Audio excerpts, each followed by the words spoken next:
সুপ্রিয় দর্শক মণ্ডলী, আপনারা বিশ্বের যে যেখানে বসে আমাদের আজকের এই সমীকরণ দেখছেন, আপনাদের সবাইকে সাদর সম্ভাষণ জানাচ্ছি। আমি ইকবাল কবির, কানাডা থেকে।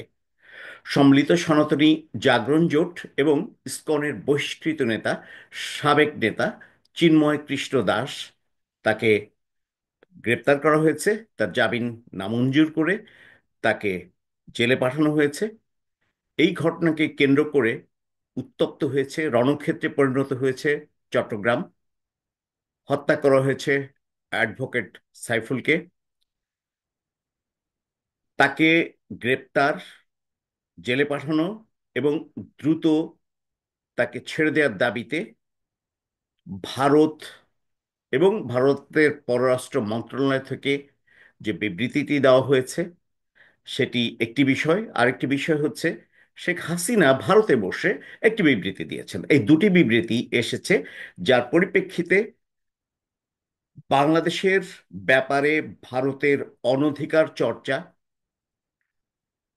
বাংলাদেশের আভ্যন্তরীণ ব্যাপারে ভারতের অতিরিক্ত নাক গলানো, এটিকে অন্যায় বলছেন অন্তর্বর্তীকালীন সরকারের উপদেষ্টা নাহিদ ইসলাম। সুপ্রিয় দর্শক মণ্ডলী, এই বিষয়টিকে একটু সমীকরণ করা প্রয়োজন। দেখুন, চিন্ময় কৃষ্ণ দাস, সে বাংলাদেশের নাগরিক, সে ভারতের নাগরিক নয়। তাকে সুস্পষ্ট, সুনির্দিষ্ট একটি অভিযোগের ভিত্তিতে গ্রেপ্তার করা হয়েছে।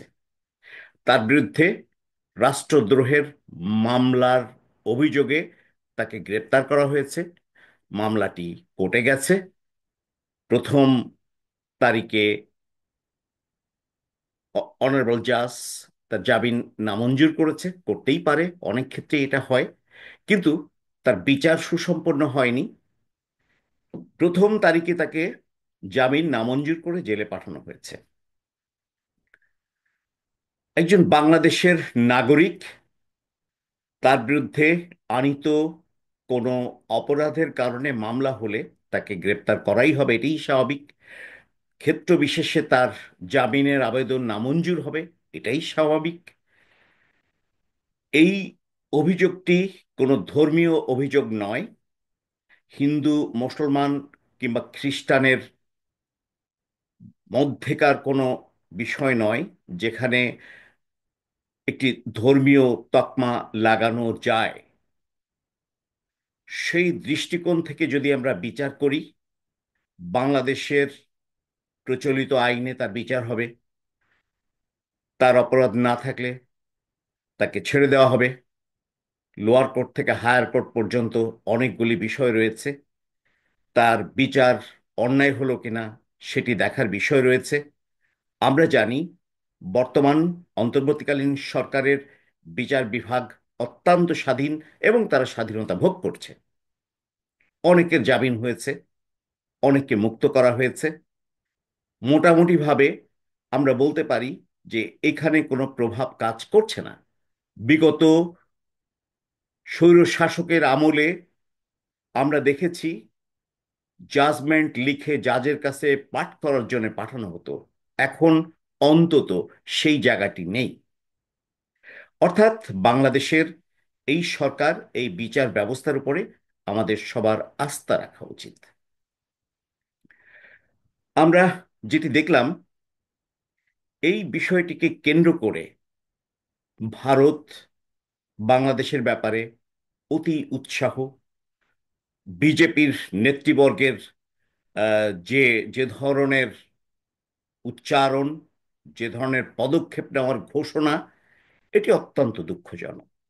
একটি স্বাধীন সার্বভৌম বাংলাদেশের বিপক্ষে এই ধরনের পদক্ষেপ, এটি অত্যন্ত দুঃখজনক। আমরা দেখেছি ভারতের সংসদে এই বিষয়টি নিয়ে কথা হয়েছে। সীমান্ত বন্ধ করে দেওয়ার হুমকি দেওয়া হয়েছে ভারতের পক্ষ থেকে। বিজেপির নেতৃবর্গ সেটি দিয়েছে। একটি সূত্র বলছে, সীমান্তে 35,000 সৈন্য এবং মিসাইল রেডি রাখা হয়েছে। বাংলাদেশ সরকার থেকে তার বিপরীতে একটি বিবৃতিতে বলা হয়েছে, ভুল তথ্য প্রচার করা হচ্ছে, যেটি প্রতিবেশী বন্ধু রাষ্ট্র হিসাবে অনুচিত, সত্যতার ভিত্তিতে সমস্ত নিউজ করা উচিত। আমরা ইতিমধ্যে দেখেছি স্বৈরশাসক শেখ হাসিনার পতনের পর থেকে এ যাবৎ ভারতের অনেকগুলি মিডিয়া মিথ্যা ভিত্তিহীন তথ্যগুলি নাটকীয়ভাবে সম্প্রচার করেছে। সারা বিশ্ব একদিকে সত্যের উপরে দাঁড়িয়ে আছে, আর ওখানকার কয়েকটি মিডিয়া এটিকে উদ্দেশ্য প্রণোদিতভাবে ভুল তথ্য ভিত্তিক সংবাদ পরিবেশন করছে। এটির মধ্য দিয়ে ভারত এবং ভারতে বসে শেখ হাসিনা বাংলাদেশকে অস্থিতিশীল করতে চাচ্ছেন, এমনটি মনে করছেন অনেক অভিজ্ঞজন। অবশ্য এটি মনে করার কিছু কারণও আছে, আমরা সেদিকে আসছি। আমরা দেখছি ভারতের এই যে বিষয়গুলি তারা হুমকি দিচ্ছে, সীমান্ত বন্ধ করে দেওয়া, ওখানে সেনা মোতায়েন করা, দেশকে অস্থিতিশীল করা, ধর্মীয় একটি দাঙ্গা বাঁধানোর চেষ্টা করা, সংখ্যালঘুদের উপরে নির্যাতনের ট্যাগ দিয়ে দেশকে অস্থিতিশীল করা, এটি একটি পার্শ্ববর্তী রাষ্ট্রের কাছ থেকে আমরা কখনোই আশা করি না। এটি একটি পররাষ্ট্র নীতির পরিপন্থী বিষয়, মানবাধিকারের লঙ্ঘন এবং আন্তর্জাতিক আইনেরও লঙ্ঘন। যেটি ভারত করছে এটি দুঃখজনক। আমরা যদি ভারতকে বন্ধু রাষ্ট্র মনে করি, কিংবা ভারত যদি আমাদেরকে বন্ধু রাষ্ট্র মনে করে, তাহলে এই অ্যাক্টিভিটিসটা কখনোই করা সম্ভব নয়। অভিজ্ঞজন বলছেন, একটি পরিসংখ্যানে দেখা গেছে বিগত 15 বছর স্বৈর শাসনের সময় বাংলাদেশের সংখ্যালঘুরা সবচেয়ে বেশি নির্যাতিত হয়েছে। একটি পরিসংখ্যান বলছেন 64.1% মনে করেন বর্তমান অন্তর্বর্তীকালীন সরকারের আমলে সংখ্যালঘুরা সুরক্ষিত। কিভাবে সেটি? তারা বলছেন শেখ হাসিনার আমলে, আওয়ামী লীগের আমলে, আওয়ামী লীগের নেতৃবর্গ হিন্দুদের বাড়ি বেশি দখল করেছে। আমরা দেখেছি নাসিরনগরের অগ্নিসংযোগ, এটির জন্য আওয়ামী লীগকে দায়ী করা হয়েছে, পুলিশকে দায়ী করা হয়েছে সে সময়। কুমিল্লার যে ঘটনাটি, সেটিও একটি মন্দির ভাঙা, হিন্দুদের বাড়িতে অগ্নিসংযোগ করা, তাদের সম্পদ দখল করা, এটি বিগত 15 বছরে সবচেয়ে বেশি হয়েছে বলে এই পরিসংখ্যানটি বলছে। তাহলে ভিন্ন একটি রাষ্ট্রবিরোধী রাষ্ট্রদ্রোহের মামলায় বাংলাদেশি একজন নাগরিককে যখন গ্রেপ্তার করা হলো, ভারত তখন এত বড় পদক্ষেপ কেন নিচ্ছে? কি কারণ?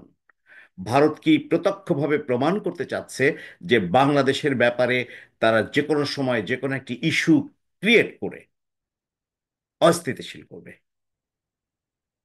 বাংলাদেশের জনগণের প্রশ্ন এটি।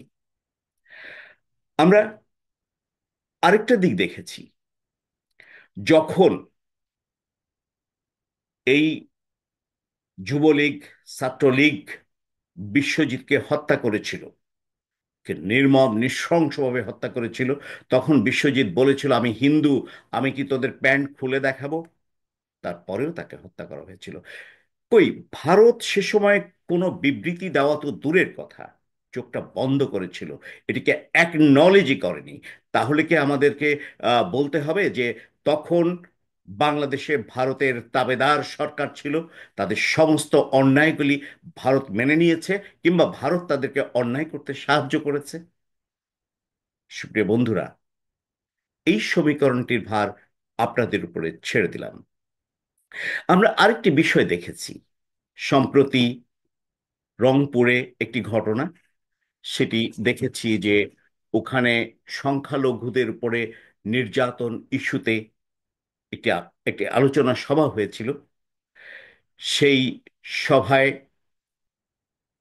ইসকন বলছে, ইসকনের লিডারগুলি ছিল, তারা বলছে যে হ্যাঁ, রংপুরে হিন্দুদের উপরে এই অন্তর্বর্তীকালীন সরকারের সময় বেশি নির্যাতন, অগ্নিসংযোগ এবং ধর্ষণের মতো ঘটনা ঘটেছে, এরকম কথা তারা বলেছে। এর পরিপ্রেক্ষিতে পূজা উদযাপন পরিষদ, হিন্দু বৌদ্ধ ঐক্য পরিষদ, তারা তীব্র প্রতিবাদ করে এই হিন্দু বৌদ্ধ ঐক্য পরিষদের নেতৃবর্গ বলেছে রংপুরে এমন কোনো ঘটনা ঘটে নাই। তারা আরো একটি কথা বলেছে যে এই ইসকন হিন্দু সম্প্রদায়ের প্রতিনিধি নয়, সনাতন ধর্মের যে যে বিধানগুলি তার সাথে এই ইসকনের কোনো সম্পর্ক নেই, ইসকন যায় না। আরেকটি ইন্টারেস্টিং বিষয় হিন্দু নেতৃবর্গ, অর্থাৎ আহ, যেটাকে আমরা বলি যে সংখ্যালঘু নেতৃবর্গ বলেছেন, সংখ্যালঘুরা কেউ কেউ অতিরিক্ত ভারত প্রীতির ফলেই আমাদের নিজেদের মধ্যে এই অসাম্য, একটি ভেদ তৈরি হচ্ছে। বাংলাদেশ হিন্দু মুসলমান বৌদ্ধ খ্রিস্টান সবার দেশ, এ দেশটি সবার, সবার সমান অধিকার ভোগ করার কথা আমরা এমনটি আশা করছি। এদেশের প্রচলিত আইনে যদি কাউকে কোনো বিচার করা হয়, অপরাধী তার পরিচয়, সে অপরাধী, সে কোন ধর্মের, কোন বর্ণের, কোন লিঙ্গের, কোন জাতের, এটি কখনোই বিবেচ্য হওয়া উচিত নয়, এবং এটিকে কখনোই এরকম ট্যাগ দেওয়া উচিত নয়। সুপ্রিয় দর্শক মণ্ডলী, এতক্ষণ আমাদের সঙ্গে থাকার জন্য আপনাদেরকে অসংখ্য ধন্যবাদ। আপনারা ভালো থাকবেন, সুখে থাকবেন, সুরক্ষিত থাকবেন, সচেতন থাকবেন।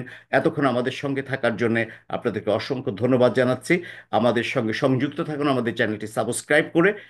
অসংখ্য ধন্যবাদ।